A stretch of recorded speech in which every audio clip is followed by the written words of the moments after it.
Euzu billahi mineşşeytanirracim. Bismillahirrahmanirrahim. Elhamdülillah ve salatu ve selamu ala Resulillah. Değerli arkadaşlar, Celaluddin Es-Suyuti'nin El-İtqan fi Ulumul Kur'an adlı eserinden 97. dersimizi yapmak üzere birlikteyiz. Müellifimizin vefat tarihi Hicri 911, miladi 1505.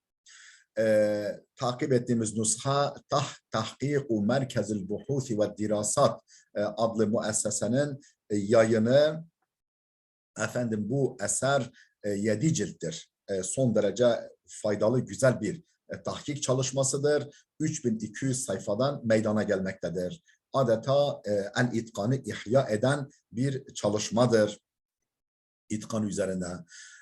Değerli dostlar, bu vesileyle şunu bir kez daha hatırlatayım ki eğer bu ve benzeri çok sayıdaki derslerimizi beğeniyorsanız, faydalı görüyorsanız sizden önemli ricam bizim YouTube kanalımıza ciddi olarak manevi destek verin.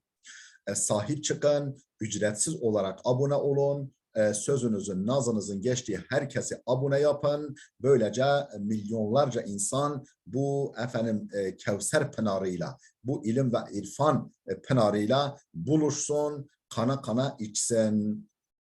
Bu mini akademi bir fidan gibi kök salsın, boy atsın, bir büyük çınara dönüşsün, gölgesinde milyonlarca insan soluklansın, ferahlansın.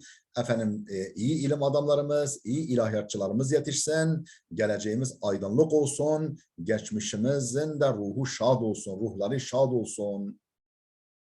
Kıyamete kadar amel defterimiz sevap bakımından kapanmasın. Yani vesile olduğumuz her kişi için Allah bizim amel defterimize sevaplar yağdırsın, istifade edenler bulunduğu sürece. Kıraatler konusunu okuyorduk. Et-Tenbihu Thani, ikinci önemli not. Kâle Zerkeşiyyü fil Burhan.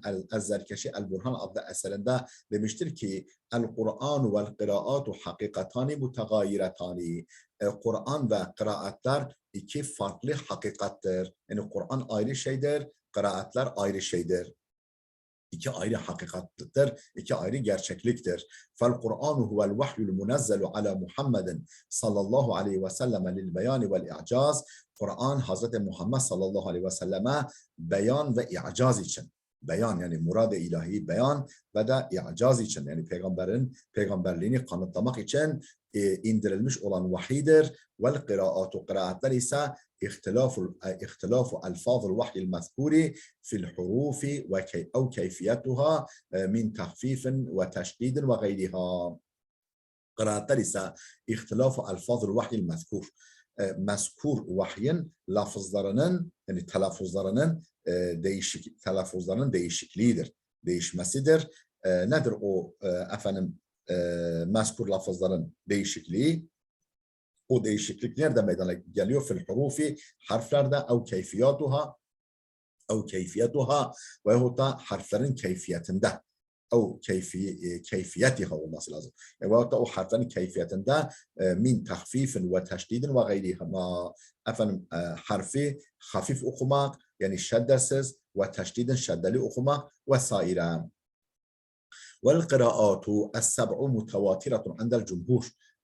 Kıraat-ı seb'a, 7 kıraat cumhuru ulemaya göre mutevatirdirler. Yani kıraat-ı seb'a cumhur ulemaya göre mutevatirdirler. Ve kîle bel meşhuratun, hayır mutevatir değil, meşhur olduğu da söylenmiş bu kıraatlerin. Kâle Zerkeşiyyum, Zerkeşi demiştir ki ve tahkik, işin gerçeği enneha mutevatiratun anil e'immeti seb'ati, yani 7 imamdan bize kadar gelmesi mütevatirdir. Ve tahkiku enneha mutevatiratun anil e'immeti seb'ati, 7 kıraat imamından gelişi mütevatirdir. Ama tevaturuha anil nebiyyi sallallahu aleyhi ve sellem fefihi nazar. Hazreti Peygamber'den gelişinin mütevatir oluşu ise tartışma götürür. Fefihi nazar, yani tartışma götürür.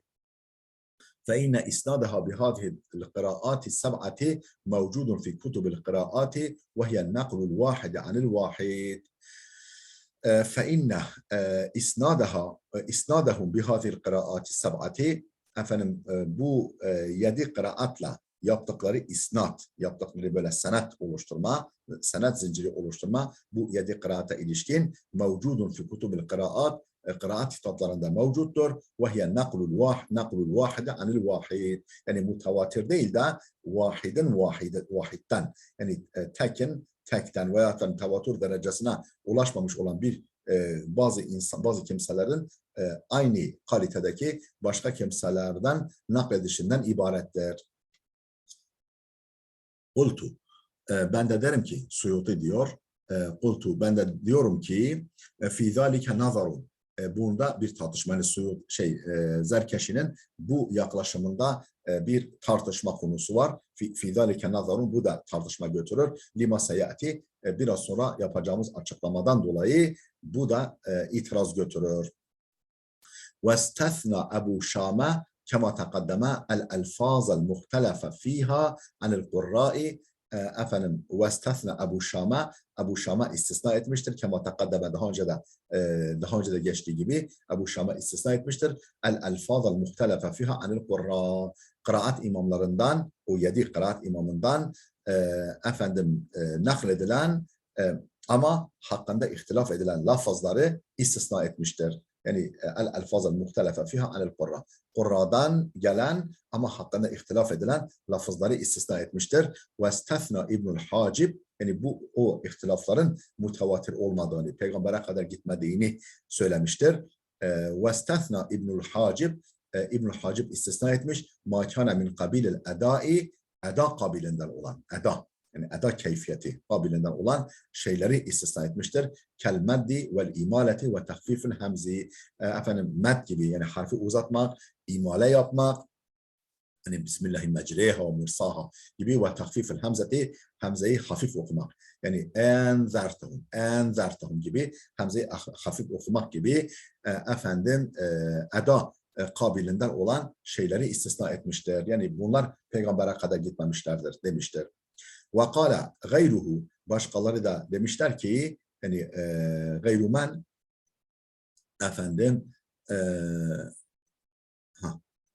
Ebu Şam'a, yani Ebu Şam'dan başkası da demişler ki el-hakku enne aslal meddi vel imaleti mutevatirun.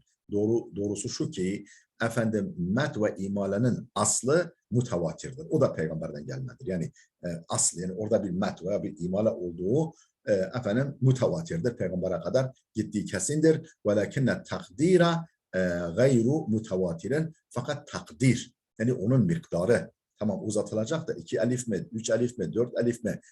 Yani uzatılma miktarı mutavatir değildir. Veyahut da imale yapılacak ama ne çeşit imale o ihtilaflıdır. Yoksa orada imalenin varlığı mutavatirdir demiştir.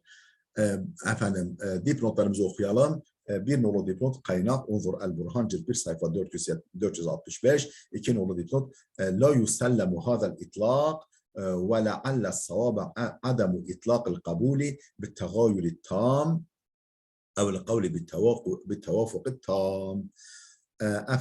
La yusellemu hadal itlak. Bu mutlak kullanım kabul edilemez. La yusellemu kabul edilemez hadal itlak. Bu mutlak kullanım. Ve le'alla savaba, muhtemelen doğru olan adamu itlakıl kavli bittegayri tam.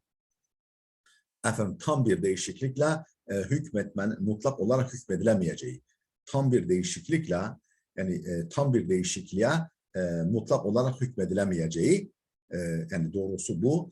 Ev el kavlu bit tevafuk tam, ve da tam bir tevafuka hükmedileceğidir. Doğru olan bu, edilemeyeceğidir. Ev el kavlu bit tevafuk tam bir tevafukla hükmedilemeyeceğidir. Doğru olan. Vanzur fil meseleti ulumel Kur'an beynel burhani vel itqan. Bu mesele için bakın Ulumul Kur'an beynel burhani vel itqan adlı esere sayfa 224-225. 3 nolu dipnot El-Burhan cilt 1 sayfa 466. Vanzur radda İbnül Cezeri ala hadal kavli fi Muncidil Mukri'in. Muncidil Mukri'in adlı eserde İbnül Cezeri'nin bu görüşe olan cevabına bakın. Unzur, bak. Radda İbnül Cezeri'nin cevabına ala hadal kavli, bu görüşe nerede? Fi Muncidil Mukri'in. bu eserde. Vanzur eyda ulumel Kur'an beynel burhani vel itqan. Yine ulumul Kur'an beynel itqan ve beynel burhani vel itqan adlı esere bakın. Sayfa 225-227. 4 nolu dipnot, 10 yani kaynak veriyor, 5 nolu dipnot kaynak veriyor, 6 nolu dipnot aynı şekilde. Efendim dedik ya gayri mutevali lil ihtilafi fi keyfiyeti. Çünkü bu harflerin yani bu işte metlerin ve bu imalelerin keyfiyetinde ihtilaf edilmiş. Yani aslı mutavatir ama keyfiyeti bu met ve imalelerin keyfiyeti mutavatir değil. Keza kâle Zerkeşiyu, Zerkeşi de böyle demiştir. Kâle demiştir ki Zerkeşi efendim ve emma enva'u tahfifil hamzeti fekulluha mutavatiratun. Hamzenin tahfif çeşitlerinin hepsi mutavatirdir. Ve emma enva'u tahfifil hamzeti, hamzenin tahfif çeşitleri fekulluha hepsi mutavatiratun mutavatirdir. Ve kâle İbnül Cezeri, İbnül Cezeri de demiştir ki la na'lemu ahadan taqaddama İbnül Hacib ila zalike. Efendim bu konuda İbn Hacib'den önce tespitte bulunanı bilmiyoruz. En evvel bu tespitte bulunan kişi İbn Hacib'dir. Ve kad nassa ala tevaturi zalike kullihi eimmetul usul. Efendim ve kad nassa ala tevaturi zalike kullihi, bütün bunların tevatürünü açıkça belirtmiş eimmetul usuli, usul imamları, usul üstadları hepsi bu konuda tevatür bulunduğunu açıkça belirtmiş.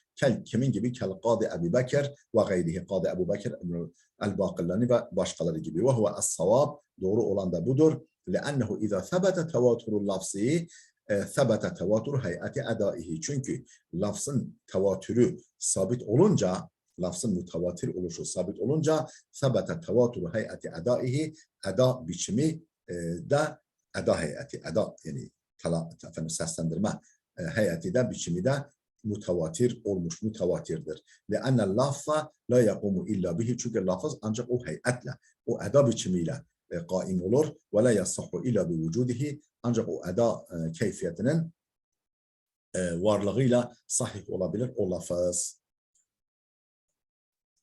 Efendim, dipnotlarımızı okuyoruz. 1 nolu dipnot kaynak, 2 nolu dipnot kaynak, 13 nolu dipnot kaynak artı ve huvel mefhumu min kavlihi fi nüketil intisar. Efendim, nüketil intisar adlı eserindeki sözünden de bu anlaşılıyor.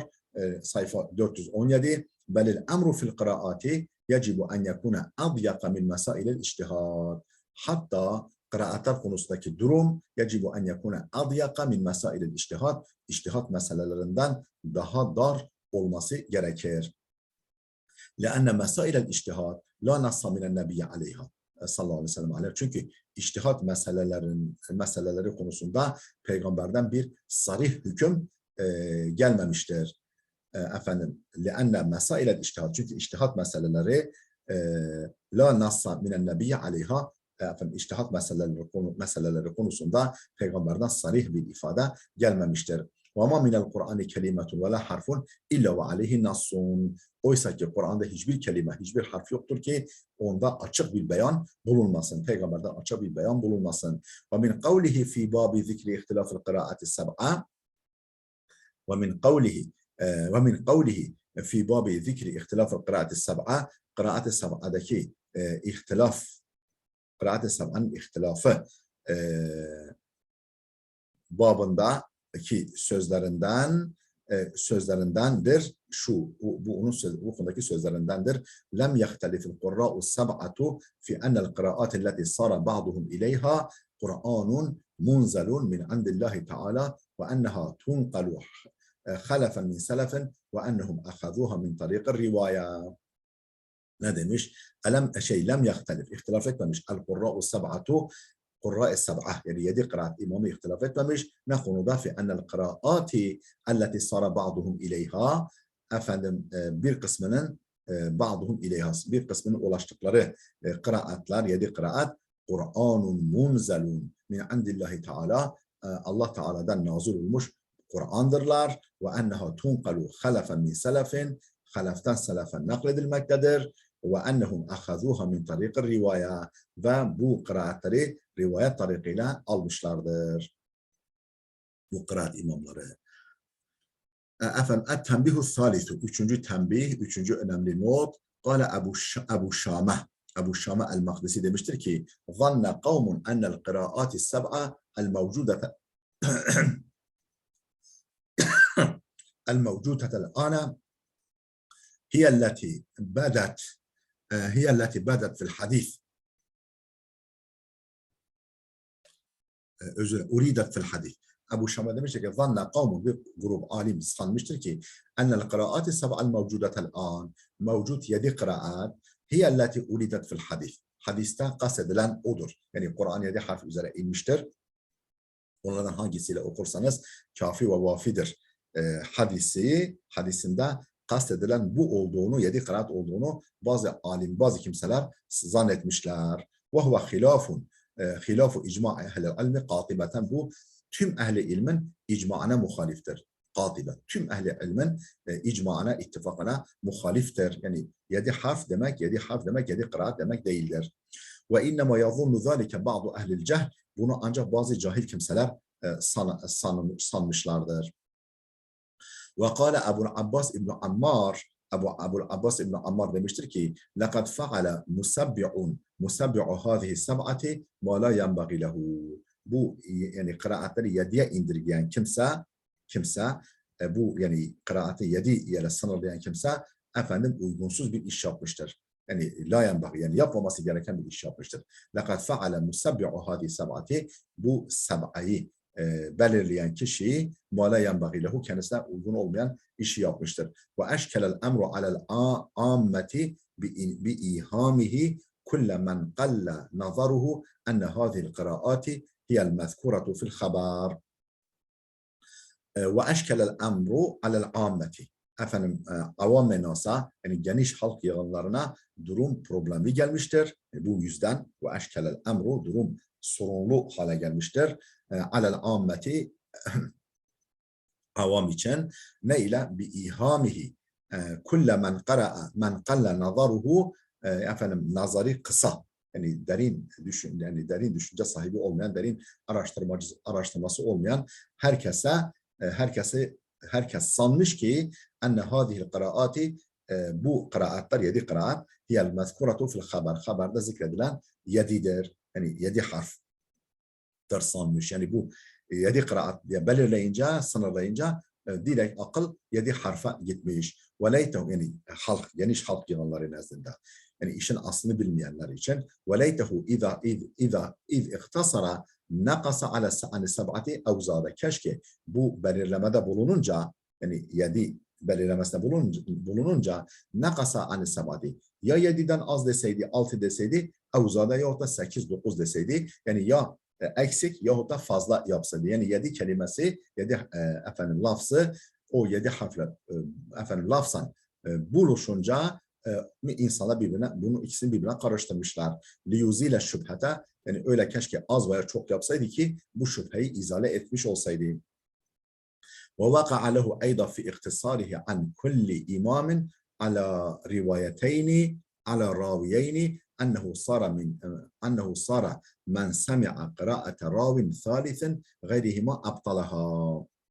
Ve vaka'a lehu eyda fi ihtisarihi ala kulli imamin ala raviyeyni, ve her imamdan 2 raviyle yetinmesi de, her imamdan 2 raviyle yani 7 ile belirlenmesi bir kere bir sorun doğurmuş. Bir de her imamdan 2 raviyle yetinmesi de ennehu sara men semi'a kıraate ravin thalithin, efendim sanki yani sadece o 2 ravinin kıraati makbuldur. Üçüncü bir raviden kıraat dinleyen kişi bu ikisinin dışında gayrihima abtalaha, sanki o kıraati iptal etmiş sanır.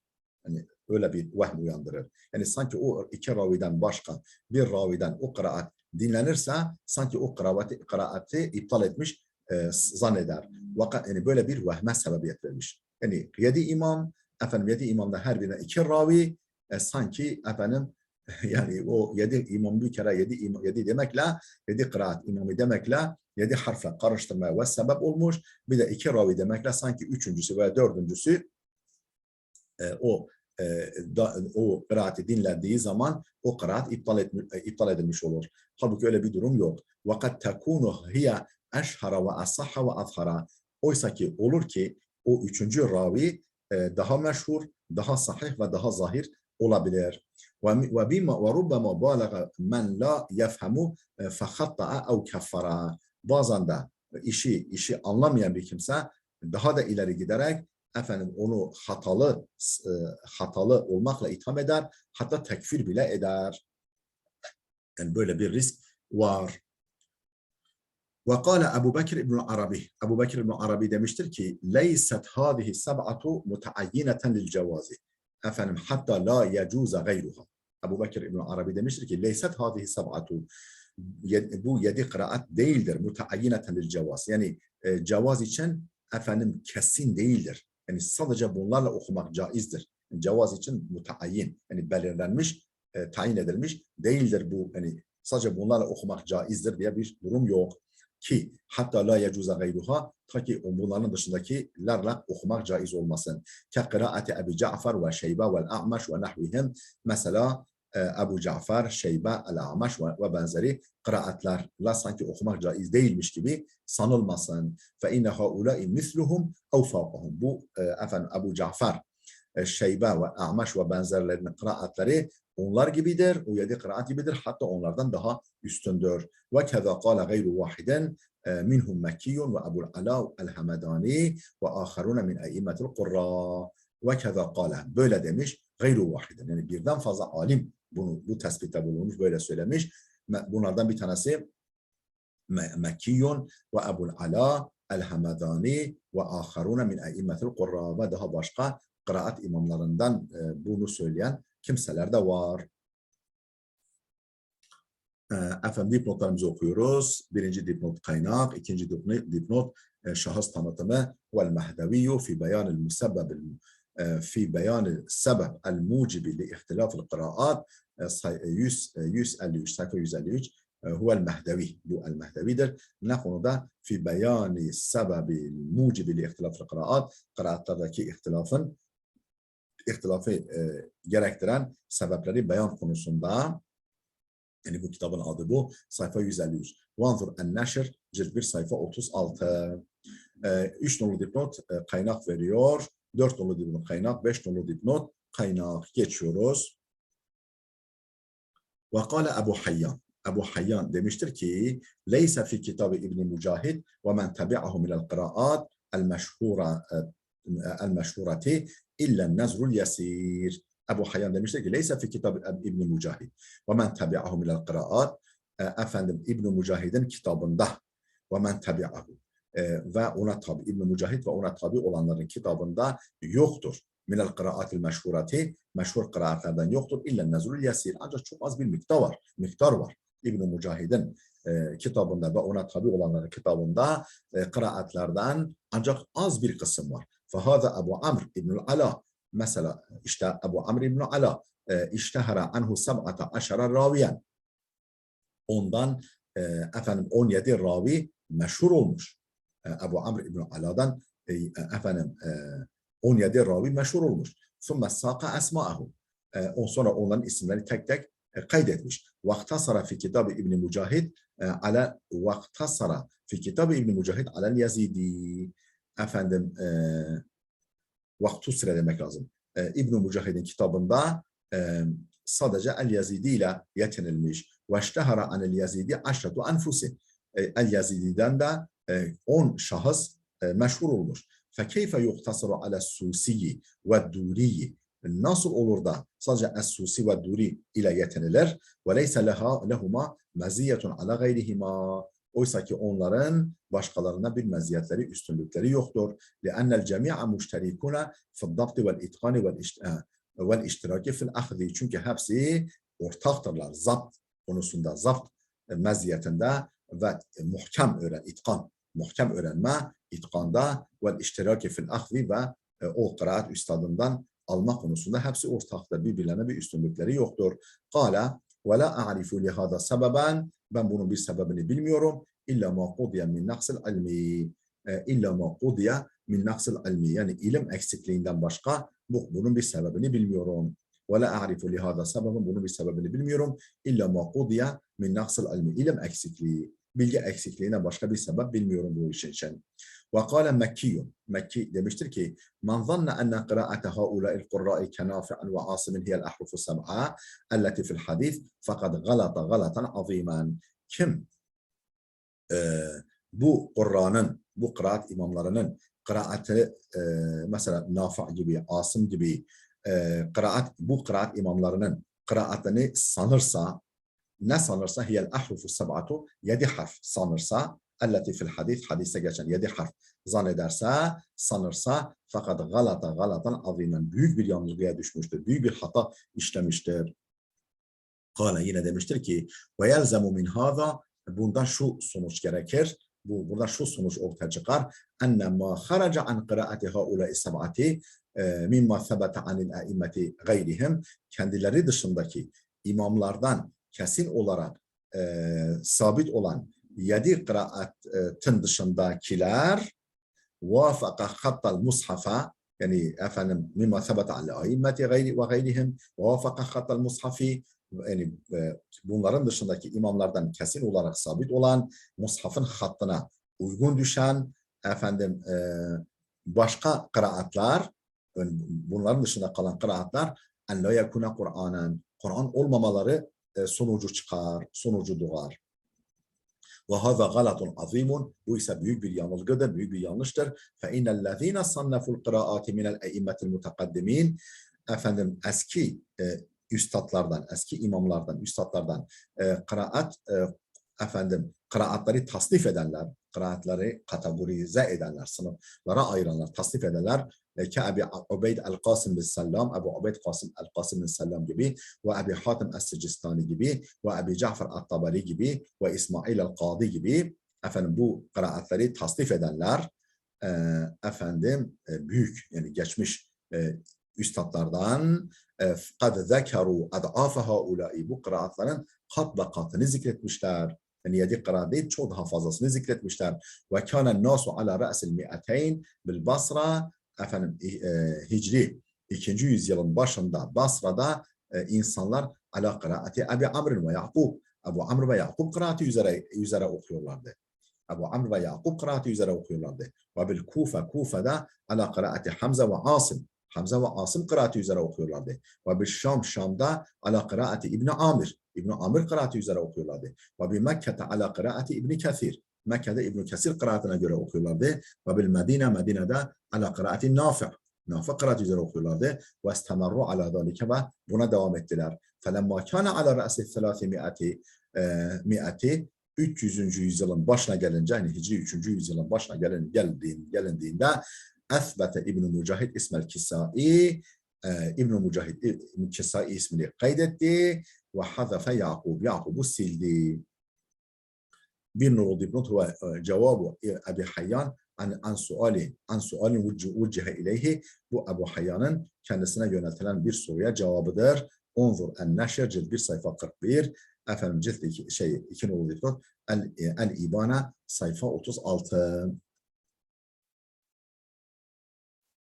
Dipnotları atladık mı ona bakıyorum değerli dostlar. Yok. Geçiyoruz.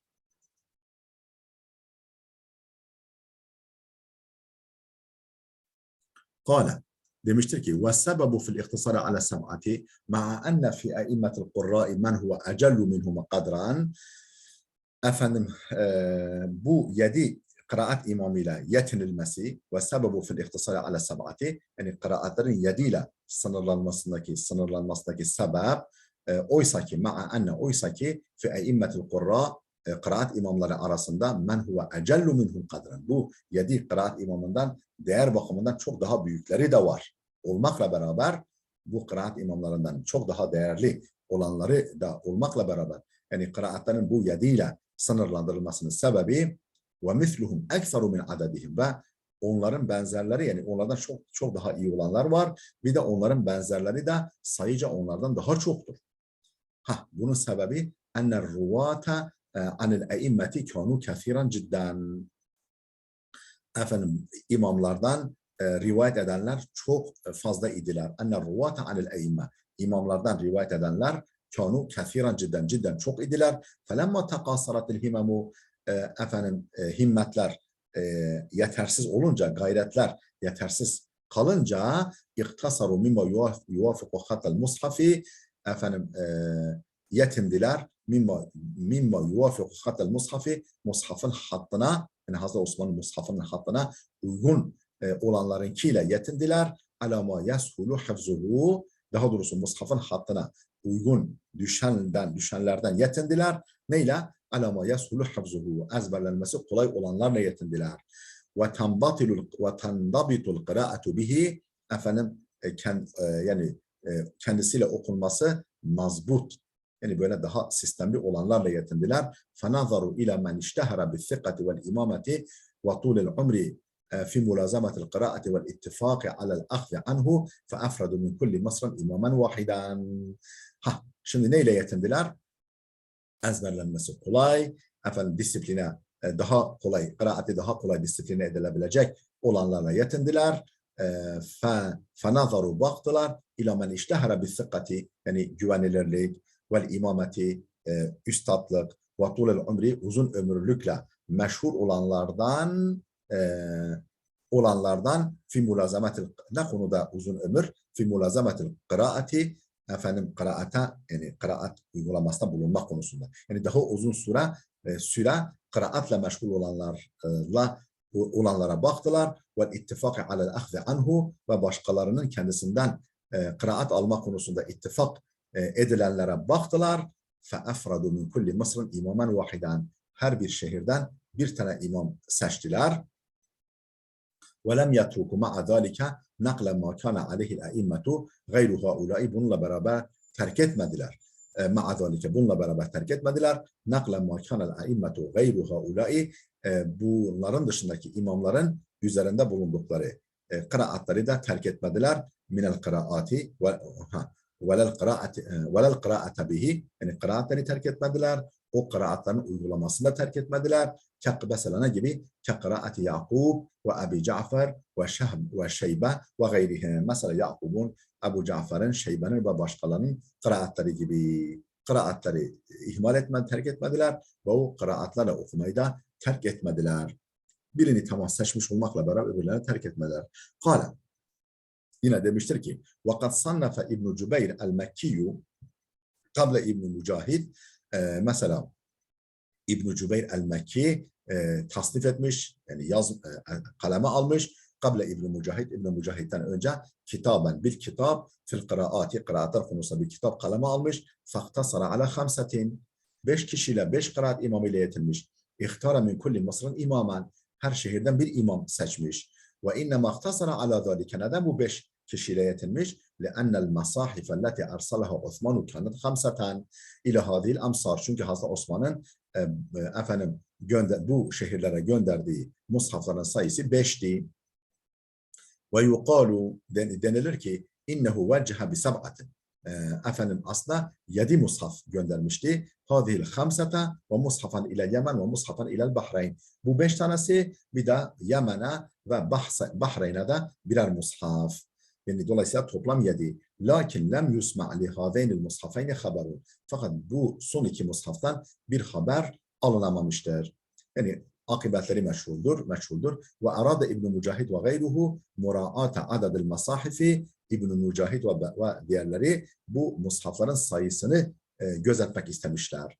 Yani 7 kıraat demekle bu 7 mushafı yani gözetmek istemişler. İstabdelu min gayril Bahreyni vel Yemen qari'eyni. Bahreyn ve Yemen'in dışında iki kıraat imamlarını, yani Bahreyn ve Yemen mushaflarına bedel 2 kıraat alimi getirdiler. Yani onların yerine 2 kıraat imamı koydular.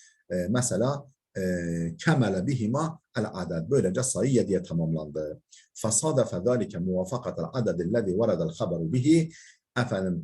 Ve fasadafe zâlike, bu da denk geldi. Muvafakatel aded ellezî veredel haberu bihi. Hakkında haber varid olan sayıya denk geldi. Yani o Kur'an 7 harf üzere indirilmiştir. Onunla örtüştü 7. Fevâka'a zâlike limen lem ya'rif asıl meseleti.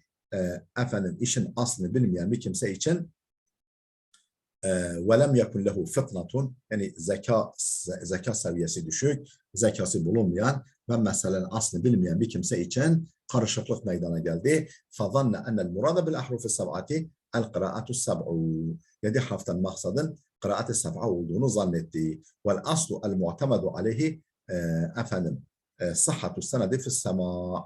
وَالْأَصْلُ الْمُعْتَمَدُ عَلَيْهِ efendim itimada şayan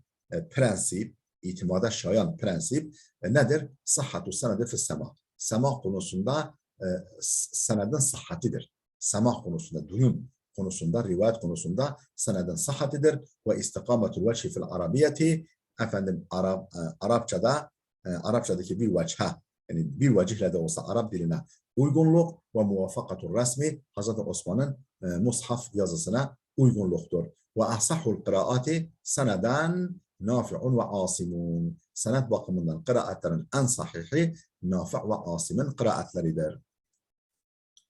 Kavluhu gayr bedelu minel e'imme. Bu gayr kelimesi e'imme kelimesinden bedeldir. Kavluhu velel kıraatu bihi ma'tufun ala nakla velel kıraatu bihi nakl kelimesine ma'tuftur.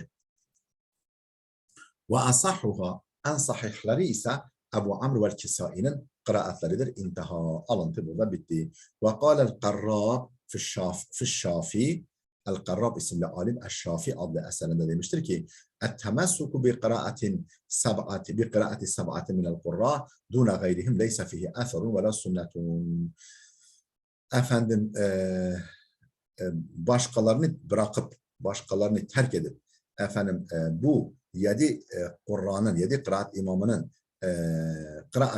kıraatine sarılmak, temessüku sarılmak, bir kıraati sab'ati minel kurra efendim kurra imamlarından yedisinin kıraatine sarılmak, duna gayrihim başkalarını ihmal etmek, leyse fihi eferun ve la sünnetun, ne bir rivayet var, ne bir uygulama var, öyle bir durum yok.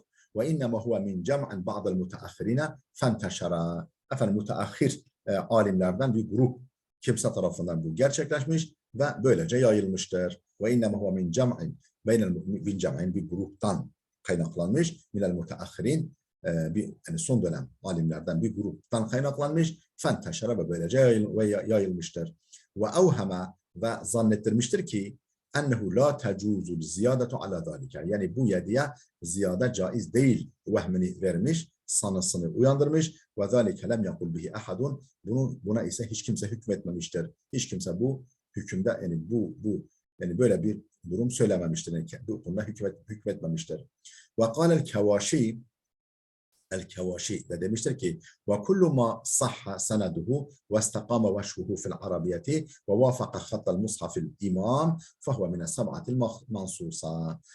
Ve kullu ma sahha seneduhu efendim senedi her senedi sahih olan ve istakama veşhuhu fil arabiyeti Arapçada, Arap dili gramerinde bir vecihle de olsa uygun düşen, Arap dili gramerine bir vecihle de olsa uygun düşen ve vafaka hattal mushafil imam İmam Mushaf'ın hattına da tevafuk eden, uygun düşen her kıraat فَهُوَ مِنَ سَبْعَةِ الْمَنْسُوسَةِ O açıkça belirtilen 7 kıraattandır. وَمَتَى فُقِدَ شَرْطُ مِنَ الثَّلَاثَةِ Efendim o 3 şarttan birisi bulunmadığında فَهُوَ شَاذٌ O okuma biçimi şazdır. وَقَدْ اِشْتَدَّ اِنْكَارُ الْاِمَّةِ عَلَى هَذَا الشَّأْنَ وقد اشتد إنكار أئمة هذا الشأن على من ظن انحصار القراءات المشهورة في مثل ما في التيسير والشاطبية. وقد اشتد şiddetlenmiş inkaru a'immeti hâzâ şe'ni. Efendim bu işin imamlarının yadırgaması şiddetlenmiş. Yani bu işin imamları şiddetli bir şekilde kınamışlar, yadırgamışlar. Kimi ala man zanne inhisar al-qira'atil meşhurati meşhur kıraatlerin sınırlı olduğunu sananları şiddetli bir şekilde kınamışlar. Ne ile sınırlı olduğunu sananların fi misli ma fi teysiri ve şatibiye et-teysir ve şatibiyedeki kıraatlarla sınırlı olduğunu zannedenleri şiddetli bir şekilde kınamışlar. Bu işin imamları.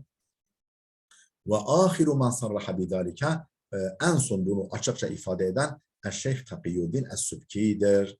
Şeyh Takiyüddin Es-Sübki'dir. Fakale demiştir ki Şeyh Takiyüddin Es-Sübki demiştir ki في شرح المنهاج شرح المنهاج adlı eserinde قال الأصحاب efendim ashab demişler ki تجوز القراءة في الصلاة وغيرها بالقراءات السبع الأصحاب herhalde talebe وقال الأصحاب تجوز القراءة في الصلاة وغيرها بالقراءات السبع ولا تجوز بالشاذة الأصحاب dedi arkadaşlarımız ashab dedi yani sahabe-i kiram değil el-ashab demişler ki tecuzul kıraatu fi salati namazda kıraat caizdir ve gayriha gerek namazda gerek namaz dışında bir kıraat-ı sab'i yedi kıraatla ve la tecuzu bil şazzati şaz kıraatla caiz değildir ve zahiru hada yuhimu enne gayre sab'i el meşhurati minel şevaz bu sözün zahiri şunu vehmettirir, şunu çağrıştırır ki meşhur yedi kıraattan başkası minel şevaz şazdan olduğu, şaz kategorisine girdiğini vehmettirir, zannettirir. Efendim dipnotlarımızı okuyalım. Bir nolu dipnot. İtlâku enne ba'del kıraati asahhu min gayriha ev afsahu la yenbaghi ve la yahikku.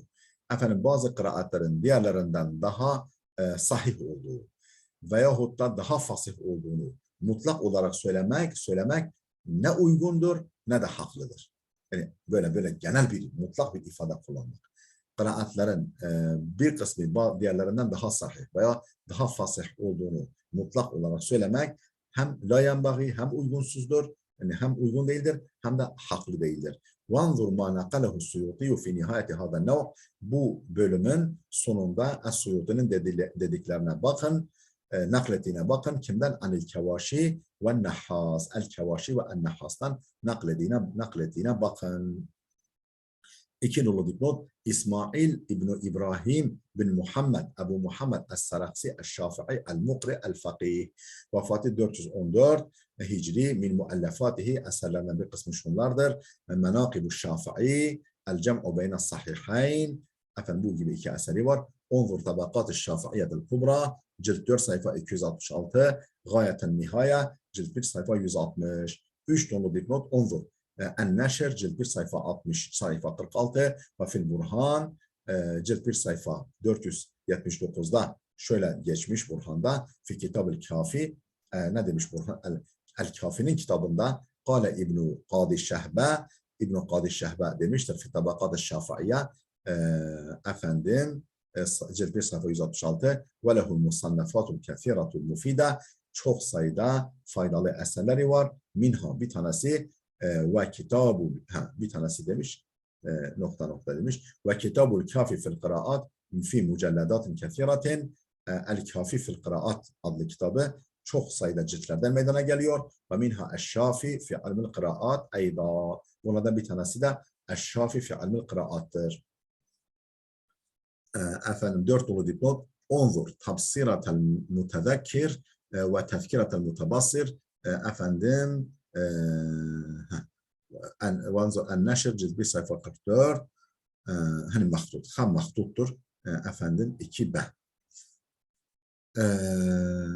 efendim 5 nolu dipnot elif nuskasında kullama şeklindedir 6 nolu dipnot onzur el-neşr cilt 1 sayfa 44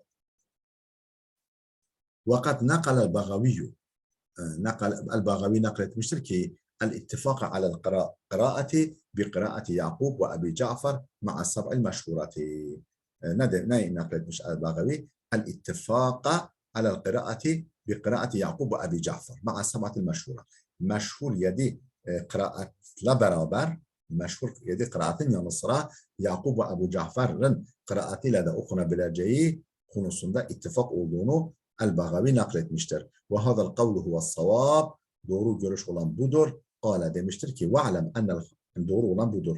Kale ve'lem ennel harice an sab'il meşhura ala kısmeyn. Bil ki bu 7 meşhur kıraatten dışındakiler 2 kısımdır. Minhu ma yukhalifu resmel mushaf efendim resmi mushafa Hazreti Osman'ın mushafına muhalif olan kıraat فهذا لا شك فيه أنه لا تجوز قراءته لا في الصلاة ولا في غيرها. Bunun ne namazda ne de namazın dışında okunmasının caiz olmadığı konusunda kuşku yoktur. Ve minhu bir kısmı da bu yani bu 7 kıraatın dışındakilerden bir kısmı da ma la yukhalifu resmel mushaf efendim resmi mushaf muhalif değil. Ve la teştehirul kıraatu bihi ama ve lem teştehir el kıraatu bihi. Fakat onunla kıraat meşhur olmamıştır. Ve innema varada min tariqin gariben fakat garip bir yolla, garip bir senetle varid olmuş, gelmiş ve la yuavvalu aleyha efendim itimada şayan olmayan, gayri muhtemet, itimada güvenilir olmayan garip bir tarikla varid olmuş ve hâzâ yazharul men'u minel kıraati bihi eyda. Bu da öyle görünüyor ki kendisiyle okunması uygun değildir. Yazharul men'u yani men' edilmesi uygun öyle görünüyor ki bununla kıraat da uygun değildir. Ve minhu bir kısmı da meştehara anda e'immeti hâdâ şan el kıraatu bihi kadimen ve hadîfen. Efendim bu işin erbabı nezdinde eskiden ve yeniden eskiden de sonradan da kendisiyle kıraatın meşhur olduğu, yani uygulandığının meşhur olduğu kıraat var. Yani bu 7 kıraatın dışında فَهَذَا لَا وَجْهَ لِلْمَنْعِ مِنْهُ bunu engellemenin hiçbir haklı gerekçesi yoktur. وَمِنْ ذَٰلِكَ قِرَاءَةُ يَعْقُبْ وَغَيْرِهِ efendim buna örnek Yakub'un ve başkasının kıraati. Yakub'un ve buna benzer başka kıraatler buna örnek verilebilir. Kâle demiştir ki وَالْبَغَوِيُّ اَوْلَ مَنْ يُعْتَمَدُ عَلَيْهِ فِي ذَٰلِكَ bu konuda El-Bagavi bu konuda kendisine itimat edilmeye en layık kimsedir. Vel-Bagavi evla men yu'temadu aleyhi fi zalike bu konuda kendisine itimat edilmeye en layık El-Bagavi'dir. Fe innehu muqri'un fakihun cami'un lil ulum çünkü kıraat alimidir, fakihtir, birçok ilimleri kendine cam etmiştir. Kâle demiştir ki ve hâkeza tafsilu fi şevâz-ı seb'ati efendim fe inna عنهم شيئا كثيرا شاذا وهكذا التفصيل في الشواذ السبعة yani bu 7 kıraattaki şavaz yani şazlar bu 7 kıraatın dışında kalan şazlara dair tafsilat budur. فَاِنَّ عَنْهُمْ شَيْئًا كَثِيرًا شَاذًا bunlardan şaz olan yani bunların dışında şaz olan pek çok şey vardır. İntiha. Alıntı burada bitti.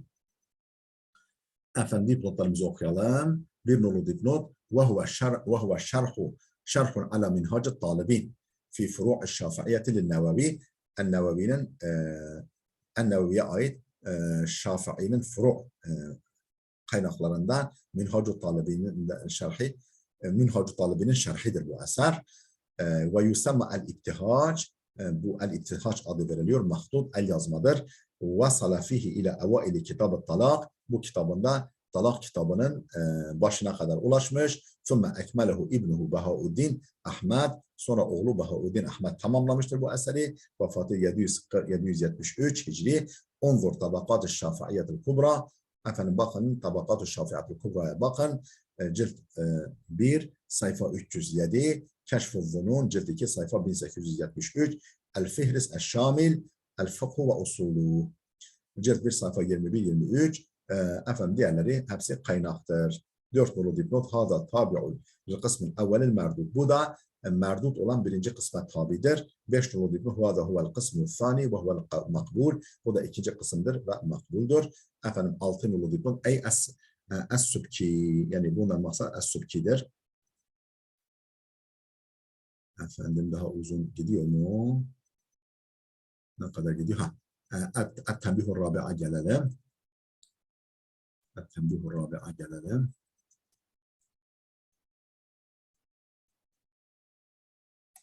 وقال ولده في منع الموانع oğlu منع الموانع demiştir ki İnnemâ kulna fi cem'el cevâmi' neden cem'ul cevâmi'ta şöyle dedik ve innemâ kulna fi cem'el cevâmi'ta şöyle dememizin sebebi ve seb'ul mutevatiretun thumma kulna fi şâz efendim neden bu 7 kıraat mutevatirde dedik sonra thumma kulna fi şâz sonra bu 7 kıraata girmeyenler hakkında şöyle dedik as-sahihu ennehu ma vara'al aşrati sahih olan 7 kıraatın dışındakilerdir.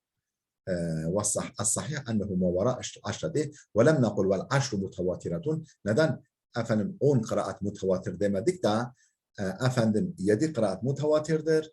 Efendim şaz olanlar 10 kıraatın dışındakilerdir dedik. لأن السبعة لم يختلف في تواترها. Çünkü 7 kıraat konusunda 7 kıraatın mutavatir olduğu mutavatirliği konusunda ihtilaf edilmemiş. فذكرنا أولا موضع الإجماع. Önce icma noktasını belirttik. Yani icma üzerine icma edilen noktayı ki 7 kıraatın onu belirttik. ثم عطفنا عليه موضع الخلاف. Sonra ihtilaf noktasını buna atf yaptık.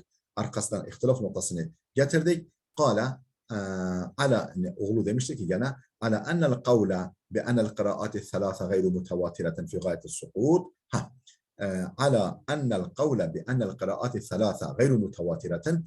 Efendim 3 kıraat yani o 7 kıraatın dışında kalan 3 kıraatın gayri mutavatir olduğuna hükmetmek fi gayeti suqud son derece düşük bir iddiadır. Sadece yani aşağılık yani uygunsuz bir iddiadır. Ve la yasihul kavlu bihi. Efendim böyle bir şey hükmetmek sahih değil. Ammen yu'teberu kavluhu fi'd-din. Dinde görüşü muteber olan herhangi bir kimseden böyle bir görüş sahih olarak gelmemiştir. Yani 7 kıraat mutavatirdir. 3 kıraat yani şazdır diye hiçbir kimse söylememiştir. Yani mutavatir değildir diye hiç kimse söylememiştir. وَهِيَ لَا تُخَالِفُ رَسْمَ الْمُصْحَفِ. Üstelik bu 3 kıraat resm-i mushafa da muhalif değildir. Kale yine demiştir ki وَقَدْ سَمِعْتُ أَبِي yine oğlu demiştir ki ben babamdan duydum. Neyi duydum? يُشَدِّدُ النَّكِيرَ عَلَى بَعْضِ الْقُضَاتِ. Bazı kadıları son derece şiddetle kınadığını duydum babamdan. وَقَدْ بَلَغَهُ أَنَّهُ مَنَعَ مِنَ الْقِرَاءَةِ بِهَا. Bu 3 kıraatle bu 3 kıraatle okumayı men ettikleri için bazı kadıları, yargıçları şiddetle kınadığını babamdan duydum. وَاسْتَأْذَنَهُ بَعْضُ أَصْحَابِنَا مَرَّةً فِي إِقْرَاءِ السَّبْعِ. Efendim وَاسْتَأْذَنَهُ بَعْضُ أَصْحَابِنَا مَرَّةً فِي قِرَاءَةِ السَّبْعِ. Babamdan izin istedi bazı ashabına bazı arkadaşlarımız marraten bir defasında fi kıraati sab'i 7 kıraat konusunda izin istedi babamdan. Fakale babam dedi ki ezentu leke en tukri'el aşra, ben sana 7 değil 10 kıraatle okumana izin veriyorum. Yani o 3 kıraati de 7 kıraate kattı. İntaha. Burada alıntı bitti. Ve kâle fi cevabi sualin se'alehu İbnül Cezeri. İbnül Cezeri'nin kendisine sorduğu bir sorunun cevabında demiştir ki el-kıraatu sab'u leti iktasara aleyha Şatibi. Efendim Şatibi'nin yetindiği 7 kıraat ve thelâthu leti hiye kıraatu Ebi Cafer ve Yaqub ve Halaf. Efendim ve Ebu Cafer, Yaqub ve Halaf'ın kıraatleri 3 kıraat hepsi de mutavatiratun, hepsi de mutavatirdir. Ma'lumatun mined-dini bid-darura. Efendim dinden oldukları malumdur ve mutavatirdir zorunlu olarak. Ve kullu harfin infarada bihi vahidu minel aşrati. Efendim 7 kıraat imamından birisinin tek başına kaldığı bir harf, bir okuma biçimi ma'lumun mined-din bid-darura.